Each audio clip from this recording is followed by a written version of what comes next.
सर्वांना हरिओम. कर्पूरगौरं करुणावतारं संसारसारं भुजगेन्द्रहारं सदा वसन्तं हृदयारविन्दे भवं भवानी सहितं नमामि. भवं भवानी सहितं नमामि. आज आपण गुरु रेवणनाथ महाराज म्हणजे रेवणसिद्ध महाराज यांच्या चरित्राचा थोडक्यात अभ्यास करूया. गुरु रेवणनाथ महाराज हे एक नाथ संप्रदायातील सिद्ध पुरुष होते.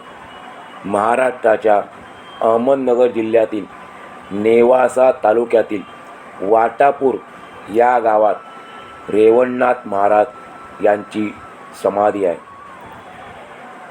रेवणनाथ महाराज यांच्या जन्मकथेबाबत असे सांगितले जाते की ब्रह्मदेवाच्या वीर्यापासून पूर्वी 88 सहस्त्र ऋषी उत्पन्न झाले.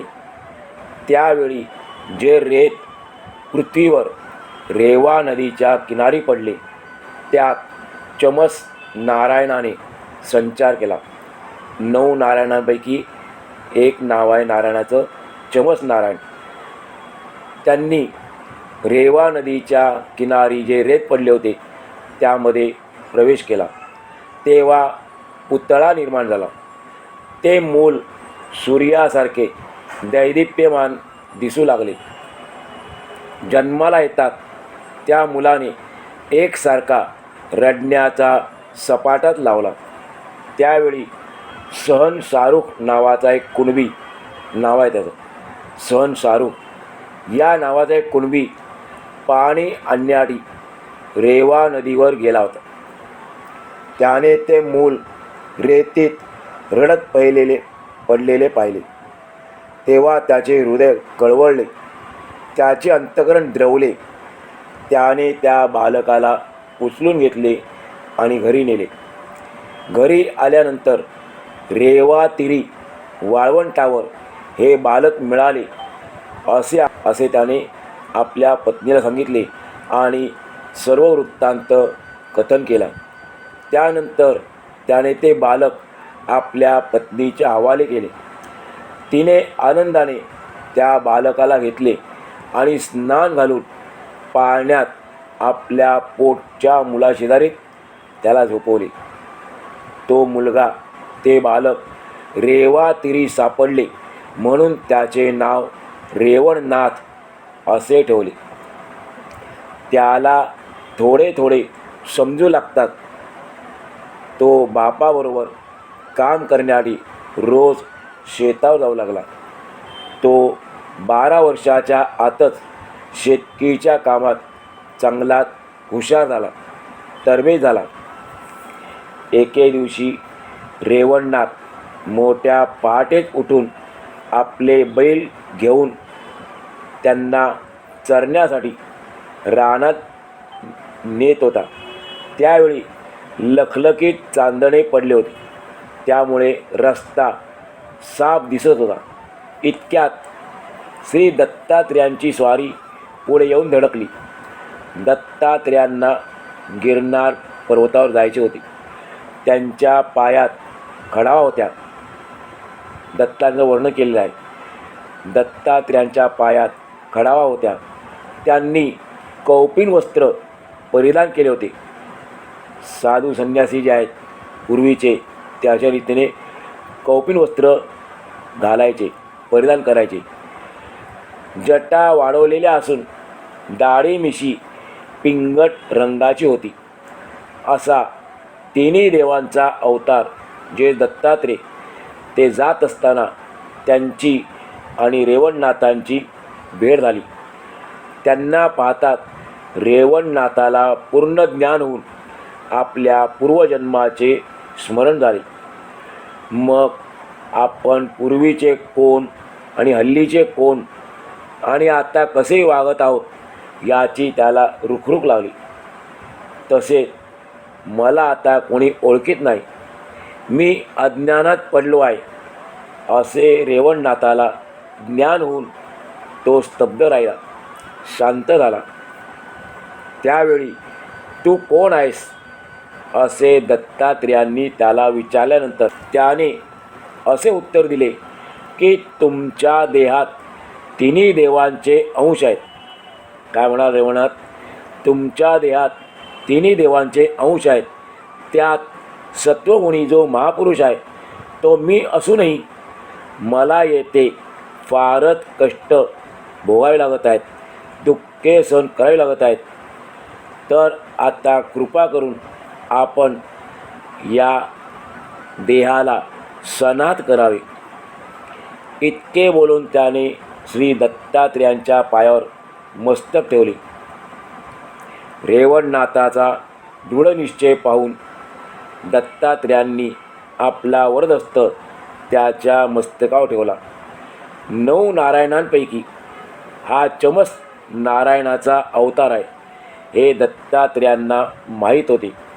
आता त्याला दत्तात्रेयांनी अनुग्रह का दिला नाही, फक्त त्याच्या मस्तकावर वरदहस्त ठेवला अशी शंका मनात निर्माण होऊ शकते.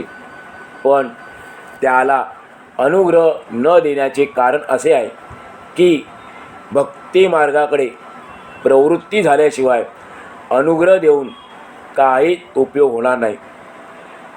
सुरुवात भक्ती मार्गापासून आहे आणि भक्ती मनात नसेल तर त्या व्यक्तीला अनुग्रह देऊन काहीच उपयोग होत नाही.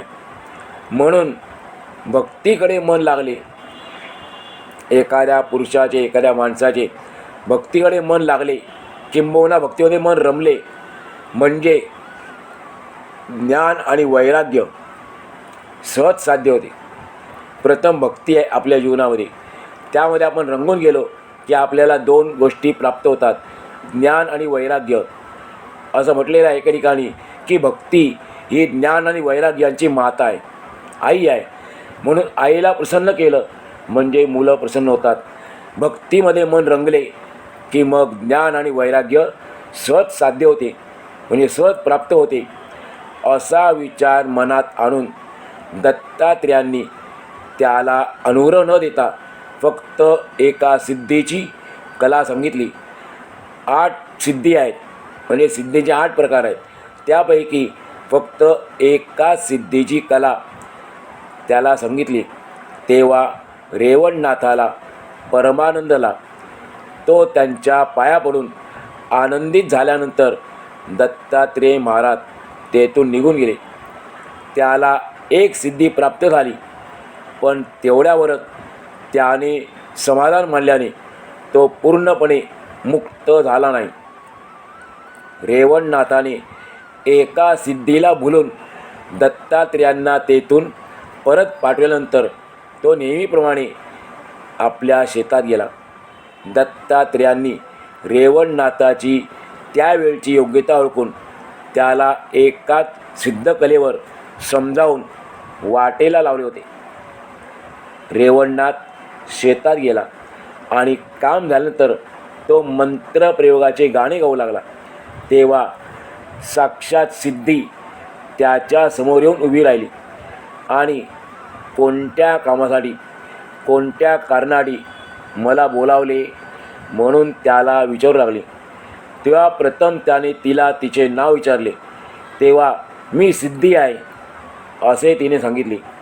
ज्यावेळी गुरु दत्तात्रेयांनी रेवणनाथाला सिद्धी दिली होती त्यावेळी त्यांनी तिच्या प्रतापाचे वर्णन करून सांगितले होते की ही सिद्धी काम करण्यासाठी प्रत्यक्ष तुझ्याजवळ येऊन हजर राहील आणि तू सांगशील ते कार्य करील. पृथ्वीवर जेवढे काही उपभोगण्याचे पदार्थ आहेत तेवढे सर्व ती तुला अर्ध्या क्षणात पुरवील. सारांश, तुझ्या मनात जे जे येईल ते ते ती पूर्ण करील. म्हणून तुला जे कार्य करावयाचे आहे ते तू तिला सांग. अशी तिच्या पराक्रमाची स्तुती करून दत्तात्रेयांनी त्याला बीजमंत्र सांगितला होता. ती सिद्धी प्राप्त झाल्यामुळे रेवणनाथाला किंचित गर्व झाला, पण तो स्वभावाने मात्र निस्पृह होता. त्याला कशाची स्पृहा म्हणजे इच्छा नव्हती, कामना नव्हती. रेवणनाथाचा बुंदुल गाव, गावाचं नाव आहे. बुंदुल गाव हा मोठा असून रहदारीच्या रस्त्यावरच तो गाव होता. त्यामुळे गावात नेहमी वाटसरू पांथस्थ येत असत. रेवणनाथाला सिद्धी प्राप्त झाल्यानंतर गावात येणाऱ्या पांथस्थांना तो इच्छा भोजन घालू लागला. म्हणजे त्या वाटसरूंच्या मनामध्ये जी इच्छा निर्माण होईल ते तो त्या सिद्धीच्या बळावर त्यांना खाऊ घालू लागला. ही बातमी वाऱ्यासारखी सर्वत्र पसरली. मग लोकांच्या टोळ्याच्या टोळ्या त्याच्या घरी जाऊ लागल्या. वस्त्र, पात्र, अन्न, धन आदी करून जे जे ज्याला पाहिजे असेल ते ते त्याला देऊन रेवणनाथ त्यांचे मनोरथ पूर्ण करीत असे. एखादा रोगी जरी गेला तरी त्या रोगी मनुष्याचे रोगही जात असत आणि मग त्याची कीर्ती वर्णन करून ते पुढे जात असत. त्यामुळे रेवणनाथ जिकडे तिकडे सर्वत्र प्रसिद्ध झाला. आता सर्व लोक त्याला रेवणसिद्ध असे म्हणू लागले. म्हणून आपण पाहिलं सुरुवातीला की दोन नाव काय आहेत. रेवणनाथ महाराज हे एक नाव आहे आणि रेवणसिद्ध त्यांचंच नाव आहे. त्यांनी सिद्धी प्राप्त घेतली म्हणून त्यांचं नाव रेवणसिद्ध महाराज. गुरु मच्छिंद्रनाथ तीर्थयात्रा करीत करीत बुंदुल गावातील एका धर्मशाळेत उतरले होते. मच्छिंद्रनाथ श्री गुरूंचे चिंतन करीत असताना कित्येक लोक त्या धर्मशाळेत गेले. त्यांनी नाथांना म्हणजे मच्छिंद्रनाथांना भोजनासाठी रेवणनाथाचे घर दाखवून दिले आणि नाथांनी विचारल्यावरून लोकांनी रेवणसिद्ध महाराजांची संपूर्ण माहिती त्यांना सांगितली. ती माहिती ऐकल्यानंतर रेवणनाथ हा चमस नारायणाचा अवतार आहे हे मच्छिंद्रनाथांनी ओळखले. त्यानंतर जास्त माहिती काढण्यासाठी रेवणनाथावर कोण बरे प्रसिद्ध झाले आहे, कोण प्रसन्न झाले आहे असे मच्छिंद्रनाथांनी लोकांना विचारले. पण लोकांना त्याच्या गुरूंची माहिती नसल्यामुळे त्याचा गुरु कोण आहे हे कोणालाच त्यांना सांगता आले नाही. मग मच्छिंद्रनाथांनी पशु, पक्षी, वाघ, सिंह निर्माण करून अर्थात खरे त्यांना ते अंगाखांद्यावर घेऊन अंगाखांद्यावर खेळवून एके ठिकाणी त्यांना खायला घालू लागले. हा चमत्कार पाहून हा सुद्धा कोणी ईश्वरी अवतार आहे असे मच्छिंद्रनाथाविषयी लोक बोलू लागले. हा प्रकार लोकांनी रेवणनाथाच्या कानावर घातला आणि हा अद्भुत चमत्कार प्रत्यक्ष पाहण्यासाठी सांगितले. हे वृत्त ऐकून रेवणनाथ स्वतः तेथे पाहण्यासाठी गेले असताना खरोखरच तेथे सिंह, वाघ इत्यादी हिंस्त्र जनावरे तसेच पशुपक्षीसुद्धा मच्छिंद्रनाथांच्या अंगावर निर्वय खेळत आहेत असे पाहून त्याला फार आश्चर्य वाटले आणि तो चमत्कार वाटला. रेवणनाथ त्यानंतर घरी गेला आणि दत्तमंत्र प्रयोग म्हणतात प्रत्यक्ष सिद्धी येऊन प्रविष्ट झाली. ज्या सिद्धीने ते काम केलं होतं सर्व त्याला पुरवलं होतं तीच सिद्धी पुन्हा येऊन त्याच्या उभी राहिली. तिने त्याला पुन्हा विचारले, मला कोणत्या कारणाने बोलावले आहे? तेव्हा तो म्हणाला, मच्छिंद्रनाथांप्रमाणे पशुपक्ष्यांनी माझ्यासुद्धा अंगाखांद्यावर खेळावे आणि माझ्या आज्ञेत असावे असे झाले पाहिजे, असे तू काहीतरी कर. हे ऐकून ती म्हणाली, ही गोष्ट ब्रह्मवेत्याशिवाय दुसऱ्या कोणाकडूनही होणार नाही. या सर्व गोष्टी तुला हव्या असतील तर प्रथम तू स्वतः ब्रह्मवेत्ता हो. तेव्हा रेवणसिद्ध म्हणाला की असे जर आहे तर तूच मला ब्रह्मवेत्ता कर. तेव्हा त्या सिद्धीने सांगितले की तुझा गुरु दत्तात्रय सर्व समर्थ आहे, म्हणून यासाठी तू त्याची प्रार्थना कर, म्हणजे तो स्वतः येऊन तुझ्या मनासारखी करील, तुला ब्रह्मविद्या करील. असे सांगितल्यानंतर त्याने तसे करण्याचा निश्चय केला.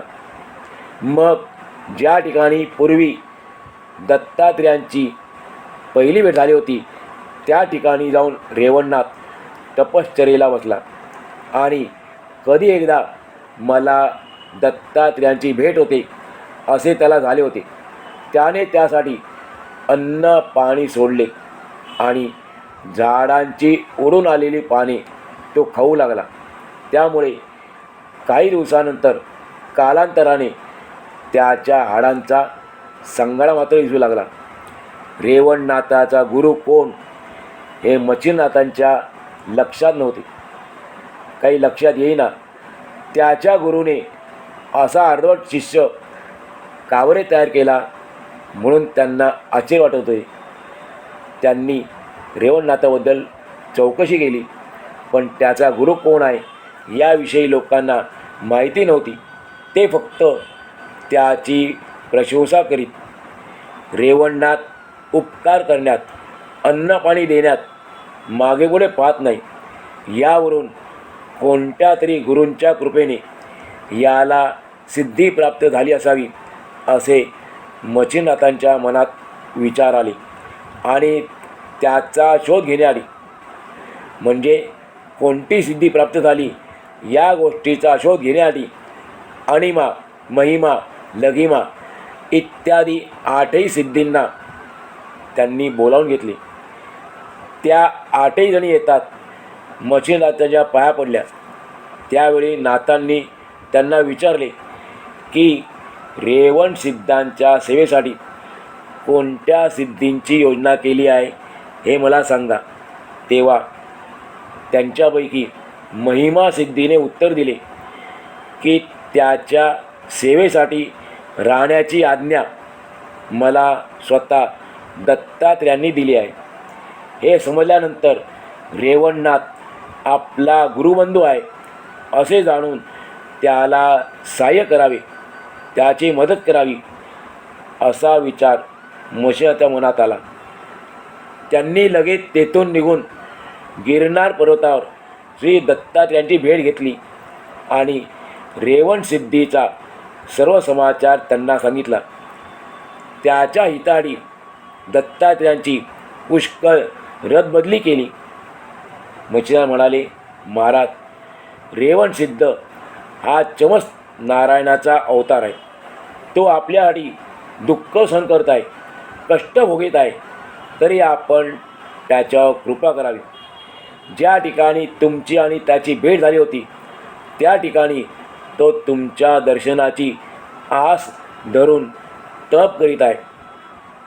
ते ऐकून मच्छिंद्रनाथांसह दत्तात्रेय यानास्त्राच्या साहाय्याने, त्यावेळची अनेक अस्त्र होती त्यापैकी एक यानास्त्र, त्या यानास्त्राच्या साहाय्याने रेवणनाथापाशी आले.